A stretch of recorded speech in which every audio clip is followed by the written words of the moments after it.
dispensed with. Without objection. Now, Madam President, last night the country heard some good news. The members of the conference committee announced a tentative agreement to keep the government open past Friday, as well as provide additional border security. It was welcome news.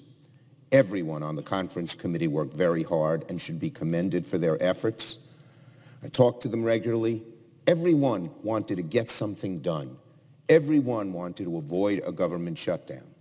And so while the details are still being hammered out, the tentative agreement represents a path forward for our country, away from another round of fraught negotiations up against a government funding cliff, away from a dreaded government shutdown. Over the past few months, we've been lurching from one manufactured crisis to another. It would be a wonderful thing for this Congress to pass bills that settle the budget issues for the rest of this year and for the country to finally move past. Hopefully, that's what this agreement will portend. Hopefully, this agreement means that there won't be another government shutdown on Friday, sparing the country another nightmare of furloughed federal employees, snarled airports, and economic hardship.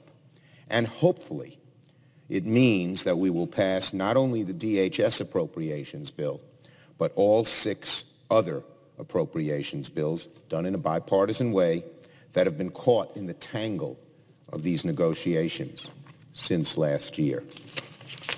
Each of these bills is a product of bipartisan consensus.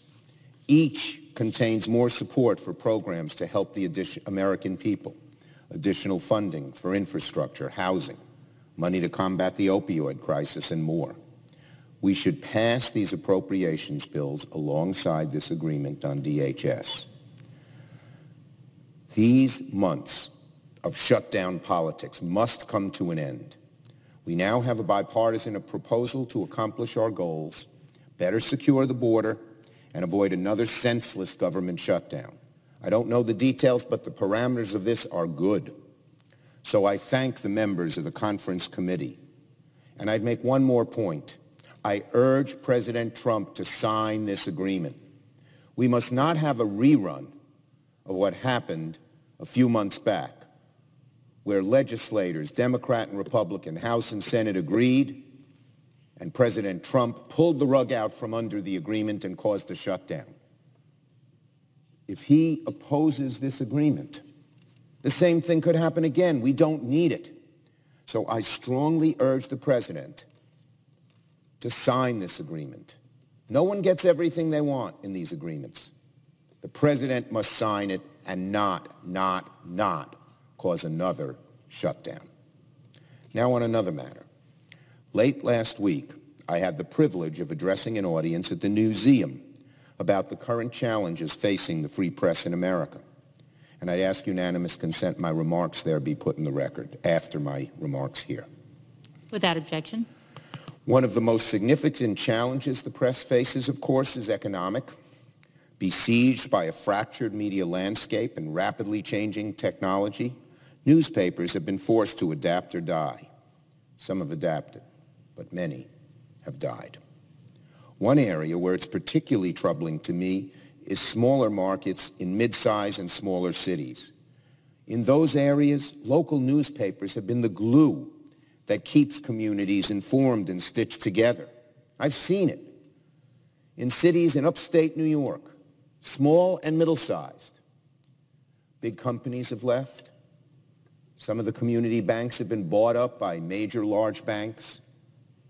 And the things that keep a community together are greatly deteriorating.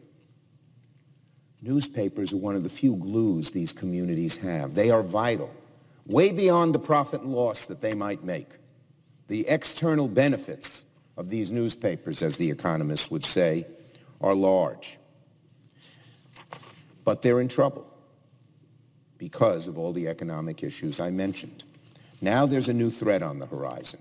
A few weeks ago, a hedge fund known as the destroyer of newspapers announced a bid to take over Gannett, which, in addition to USA Today, publishes a lot of small and medium-sized newspapers and 4 important papers in my state, the Democrat and Chronicle in Rochester, the Press and Sun in Binghamton, the Journal in Poughkeepsie, the Journal News in Westchester, and newspapers in Elmira and Ithaca.